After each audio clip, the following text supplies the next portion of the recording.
What's going on, everybody? It is your boy Fro Shocker, the 96 Hedgehog here, with a new draft analysis for you guys. But this is a different draft analysis that you're going to normally see. This is a draft analysis that is upload required. That is right. We are actually partaking in a showdown league that is upload required. One of probably the few, if not only, showdown leagues out there nowadays that is upload required. So, this is going to be a very interesting season because it's very different from how a normal draft is. I believe we were given 100 points, I'm pretty sure. But instead of your generic, 9 to 11 or 10 to 12, this is 8 to 10. So at the very most you can get is 10.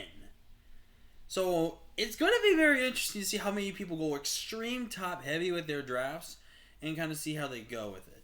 So with that being said, let's go ahead and get into this draft analysis, guys. If you are excited for this, definitely hit the like button if you're ready. Subscribe if you're new. Join the Footshocker crew today because you'll be feeling really keen in the crew. And with that being said, I'm going to go ahead and get into this video. We are here for the MLG, the Major League GOAT Draft, Major League GOAT League, or GOAT Draft League. Basically, GOATs of the generations are welcome and far in between. And, yeah, we're here for this. So, very excited. We actually do have a lot of players I have not really faced or I really have met before. But we do have one player in this league named Mr. OG Albina, who I happen to know a little bit about and kind of have beaten him before. So, even though I almost choked away the game. But that's gonna be very exciting. And spoilers, we do get to face off against Mr. Ubunga, aka Owen, for week 4. So get hyped for that. Get hyped for week 4. But enough praising Owen and all that, even though I know he would love to have more praise. But let's go ahead in this. So I believe there was, I want to say 12 of us. Yeah, I was thinking it's 12. And I, unfortunately, had the 12th pick. No, there were 16 of us. Now I just remember, because I remember it was a very long one. There were 16 of us, and I got 16th pick. And that really sucks, because I wanted a lot of broken things that were on the board there, that were allowed. Like Urshifu, I wanted that, because you guys will eventually see in a future video, or a video before this goes up. Excuse me. Of Urshifu being absolutely busted. But with 16 pick, I was able to kind of plan out what I wanted depending on what people were in this. People were going to go over some meme picks, go with models that were really undervalued or stuff like that. So I had a lot of options when it came to me, and I think I had to just go with the mentality of what I could pair each round with and look at the first two and then look at my next two to pair what would be really good with it. So I had to go with something like that. So, with that being said, I went with my draft into this thing, and I don't care if I keep drafting this Pokemon. I don't care if you all think it's stupid that I keep drafting this thing. But when Celesteela is literally sitting there at the end of round 1, at the 16th pick, I'm not passing up on it, man. Like, I would be an idiot to pass up on this Pokemon. You kidding me? I'm not passing up on a Celesteela. I'm not going to go into details of Celesteela just because of the fact you guys already know about Celesteela. I've drafted it so many times. This is starting to become a thriller of mine because I love using this thing. It's just so good. And sometimes I seriously just cannot pass it up if it makes that late of a round. I remembered, I believe, in another, potentially it was 16 or it was 12. Either way, I was able to get Celesteela plus Mega Gallade in that league. And that got me to the playoffs. I unfortunately got a little unlucky in my playoffs match. Stupid Gengar and Cursed Body.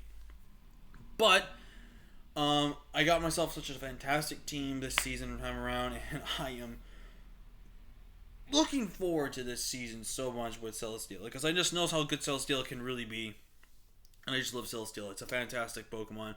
There is no bad things I can say about Celesteela, because Celesteela is just a freaking beast of a Pokemon, man. It is that hard offensive mon that just really has no switch-ins in the game sometimes, and is also just a is a fantastic defensive piece that's built correctly in certain matchups. So this is an amazing mon. I am looking forward so much to trying this Pokemon again, and just to keep using it, because it's one of my favorite, man. I got Kill Leader with this in Gmax in LDL server. I unfortunately got unlucky again in that playoff round. But Celesteela just, it goes off, man. It really can just win games. It is a phenomenal Pokemon, and I love it so much. Surprisingly enough, though, to pair with this, and this was something I was kind of looking at with another type of Future League. You guys also eventually will see either that'll be uploaded before this one or not. I wanted to get Zygarde to pair off with a Steel type I had, and I thought it was going to be a really good Steel type pairing right here. But that got sniped. So, yeah. It would have been Double Dragons, but Double Dragon plus a ground type that has no switch in. Really, really great. But in this type of league, and this was left to me, you're going to tell me that Zygarde's still on the board, and I'm not going to pick that up. You got to be nuts, man. This is a disgusting pairing, these guys. Like, defensively, this is one of the most scariest defensive two you would ever have on a team. Offensively, too, they have very little, if not no switch-ins. There is legitimately no switch-ins to 1,000 Arrows besides maybe bulky grasses. Celesteela counters that. Yeah, you got your bulky waters, but then Celesteela's got Energy Ball. Zygarde, if it weakens down your bulky waters, 2 KOs it. Like, these two together is disgusting and should never be allowed together, yet they allowed me. We're naming this Ben 10. Now, I know I used to name these things Zukiyo a lot of the time to make them shiny, but I've noticed that some people did name things like this, like Omnitrix and stuff like that. And you know what? I actually did remember the show Ben 10 and the color scheme of that. So we're sticking to Ben 10, and we're not going to use the shiny, at least for right now, until I want to go back to Zukiyo. But I like the name Ben 10, or we'll maybe make it Omnitrix. Whatever you guys think is much better, Ben 10 or Omnitrix. But overall, I love Zygarde. Zygarde I have used once before, a few times before, and there are sometimes I make Zygarde shine, and sometimes I kind of make Zygarde not all the best in the world. Last time I used it was in VBL, and I definitely think we were like kind of balanced with Zygarde in that retrospect. So I'm going to give Zygarde another go around here. I really like Zygarde. This is a really good dragon. 1,000 Arrows is barely, if not, no switch-ins at all when it comes to a mon like this. So I'm super excited to try Zygarde again, and to pair it with Celesteela, I just think it's filthy. It's just stupid. It should not be a thing, but it is. So I'm very happy. So going into the next wheel pick, I don't think there was a ton of like major snipes to my draft that I was thinking, because I don't plan. I was just looking at what could pair well with the first two and keep going with the next two and stuff like that. And the way I was looking at this, I wanted to get some really good mons right here. I was almost tempted to get Necrozma around this time, because Necrozma actually made it to me. But I went with something different. First off, I grabbed myself a pure special offensive mon. And a mon I have not used in a hot minute. This has been definitely like a year or so since I last used this Pokemon. It's the only one time I ever used it. And it was a phenomenally good mon. We used it very well in the last time we used it. But now we have Thunder's T, AC/DC, which you guys don't know, AC/DC is a band because they have the song Thunderstruck, and I just thought that was just a perfect name. This is a mon you have a hard time switching into. 145 base special attack on a pair of like a Life Orb or Specs. There is literally no switching on this mon. This mon is just that destructive. 101 base speed. With the next pick plus Zygarde, you're going to think that's definitely not the best speed synergy-wise, but it works for what I needed to do with it. But overall, I love Thundy. Thundy is so good, dude. Heavy Duty Boots definitely make this Pokemon a lot more scarier, so you can't really whittle it down. The option to go dual dance with Agility and Nasty Plot, or if the right matchup comes around, just going for a Nasty Plot, or just Agility, a 3-attack set, or Nasty Plot, 3-attack set. This thing does not get walled by grasses, because it does catch coverage. Sludge Wave, it can actually beat fighting types with its Electric Stab, but also having psychic coverage, and it can reliably beat grounds because of the fact it does have Grass Knot. Now, it doesn't beat all the grounds in the world with Grass Knot, but it's one of those Pokemon that can definitely put in a lot of work. Plus, I felt getting a Volt Absorber Pokemon was really good to pair off with Celesteela. The grass weakness and the rock weakness it's a little not ideal with Celesteela being part flying because of its steel typing, which makes it now neutral to rock, and then picking up this. But later on, I do pick up at least one more rock weakness, but with Zygarde and plus the next 3 picks I have, I'm not stressing at all about rock typing at all. But overall, Thundy was really great. It does give me a mon that can be an option to defog, and there are some instances where, you're going to have to maybe run defog on Thundy, just because if you know just like 2 or 3 moves, all you really need, to just beat your opponent with, then you can just slap defog on there and just be good to go, man. Like, that's just really good. And there is the option to potentially run a mixed set or fully physically offensive set with Thunderous as well, because it does have decent physical offense. So I'm just really excited to have Thunderous on this team. I'm really excited to try it again. And to pair with that, I'm kind of surprised I was able to get this in round 4. I grabbed Mega Medicham. I think in National Dex format, Mega Medicham has definitely slid off a lot of people's radars and has slid down the lines that I think a lot of people sleep on. This Mon is pure power. Double that attack stat. At base, this is over 470 base power as is. But let's say max attack uninvested, this Mon is over 500 attack. And then if you put in an adamant nature, this Mon has over 650 attack without a choice band or boosted offense. This Pokemon is destructively bad. No, not bad, but you know what I meant to say. Like, destructively amazing, dude. I used it last time. I had some decent success with it. Then I actually had a league called BFO Surge where I used this in Wi-Fi, and I think it was definitely in the top 5, if not top 10, for kill leaders of the whole season. It was the MVP of my team. This Mon just clicked a button and got a kill every single time. This Mon is so destructive. It is so hard-hitting. It is a very hard-hitting Pokemon. And there's a lot of ways you can make Medicham really work in a lot of instances. So I'm really excited to try Medicham here again and have a lot of fun with it again this season. So it's going to be really awesome. Up next we have here, first off, I'm probably going to about to sneeze. Okay, you don't have to sneeze just yet. Hopefully it doesn't happen. But we have Mystique, our Vaporeon.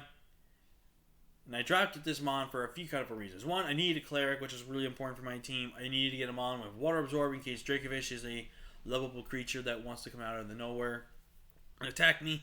But I also wanted Wish. Wish was really important for this team. I felt like Wish support with my first 4 picks is just scary when you just think about it. And it's not exactly good defensive water. It's only really good defensively because of its HP stat, which you can argue is one of the cases why it's definitely one of the best water types in the format. But overall, Vaporeon's really good. I got access to Flip Turn in Generation 8, which is really good, so I get another form of pivoting. Flip Turn is a move that is hard to fit on Vaporeon, especially for the type of sets you want to run with it.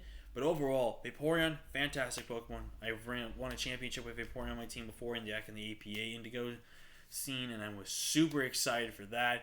But overall, I'm really looking forward to having Vaporeon again on my team. I think Vaporeon's going to be a fantastic Pokemon. And I, excuse me, cannot wait to try Vaporeon again. I'm really looking forward to having some fun with it. With my 6th pick on my next wheel here, I went with Karibo, aka Whimsicott. In the words of Dr. Slacking, this is the best Pokemon in Draft League. This is the absolute knackers of a Pokemon. If Matt, aka Dr. Slacking, feels offended, I'm sorry. Hopefully there's no bad blood. Please. Anyways, I love Matt.